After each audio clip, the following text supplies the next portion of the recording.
Magic Johnson is the greatest point guard ever, but he's a freak of nature. But Isaiah Thomas and John Stockton are the two best pure. When I say pure, I mean little guys to play the point guard position. They're the best to ever do it. Was John Stockton dirty to you?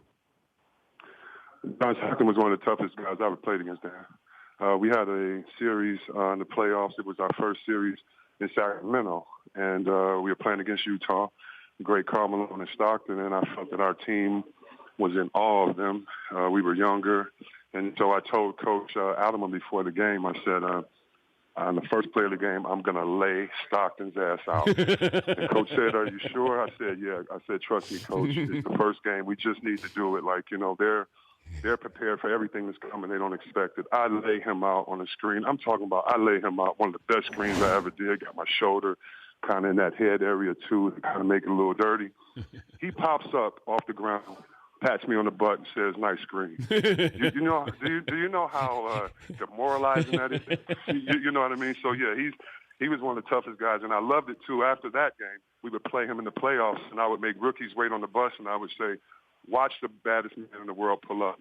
And they're like, what do you mean? They think I'm going to talk about, like, his cars and all this. And John Stockton would come to the game, literally in a minivan, pop his kids out, come in there, and bust us up. So, yeah, he's a bad man. Wherever he is right now, he's still a bad man. Best point guard to ever play the game is who? Oh, John Stockton, Magic Johnson. I mean, those two are the best to probably ever play it. What did Stockton do better than you? I think he had like 3,000. He set the table. I think he had 5,000 more assists than I did. Okay, all right. And steals. I mean, when you look at those records, it's amazing, and I just don't think he gets the due that he deserves.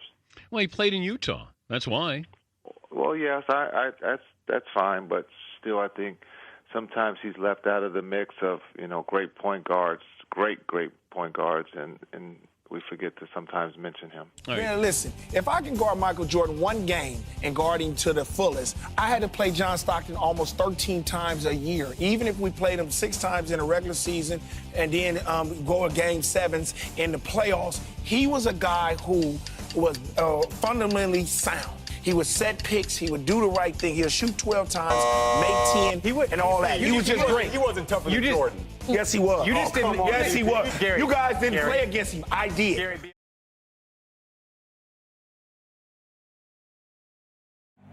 and guess what? A screen roll. Here it comes. Stockton shoots the jumper and cans it. And with the two of the top 50 players out on the floor, you got to know they're going pick and roll. There it is. Stockton to Malone. Gets it. 7.2.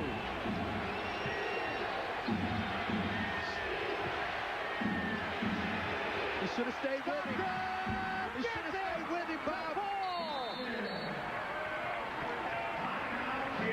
90 to 89 with 7/10 of a second. First person that you ran into that like bust your ass, that you knew that was like, man, this shit for real. Like, who was the first person that you ran into and it was like, man, it's a level? I would say probably like Rod Strickland. Ooh. I would say him, Terrell Brandon. Ooh, people forget about TB. TB had a wave. John Stockton. John Stockton embarrassed me, dog. Yeah. Like, John Stockton made me feel like, damn, dog, like, do I know how to play basketball? You know, you had that moment where you like, shit, like, am I sorry, dog? Like, what the fuck am I, well, like, what the fuck is going on? I had never been taken out the game so fast. He had ripped me like twice. Yeah. Like, and not even like just being ripped heady. on the ball. It's just like being heady, smarter than you. You know, I'm going for the outlet the wrong way. You know what I mean? Boom, steal. You know what I mean? I get the loose ball. Oh, he gone, steal.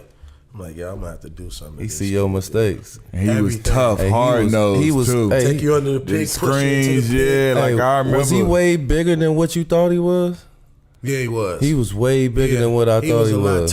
He was a lot taller. Yeah. Like, you know, when you look at him on the court, on TV, you know, like his look could be deceiving. It's almost like how Steph Curry looked. Like on TV, he looked like, oh man, like he just looked like a regular dude. But like when you stand next to him, like, yo, this motherfucker like he big. Built like an athlete. Yeah. John Stockton, though, he would like.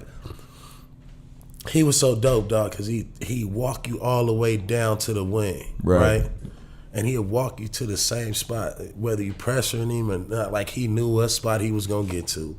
He knew what he was gonna. Like he was fucked once he got to the spot that he was gonna get to. Jason Kidd was dope when I first got in the league. You know, Iverson, Stephon Marbury. Who else was called? Nick Van Exel. Nick Van Exel was the truth. Quick. He was super cold. He one of my favorite dudes since Cincinnati. My favorite too. But then everybody else, you know, Tim Hardaway, you know, I like dudes like that I looked up to. But I think it was like John Stockton was probably like the dude who like humbled me. You know what I'm saying? Real shit. Like shows you like, yo, this real. Yeah, real shit, dog. I couldn't do nothing with him, dude. We got I was glad when he was gone, dog. Boy.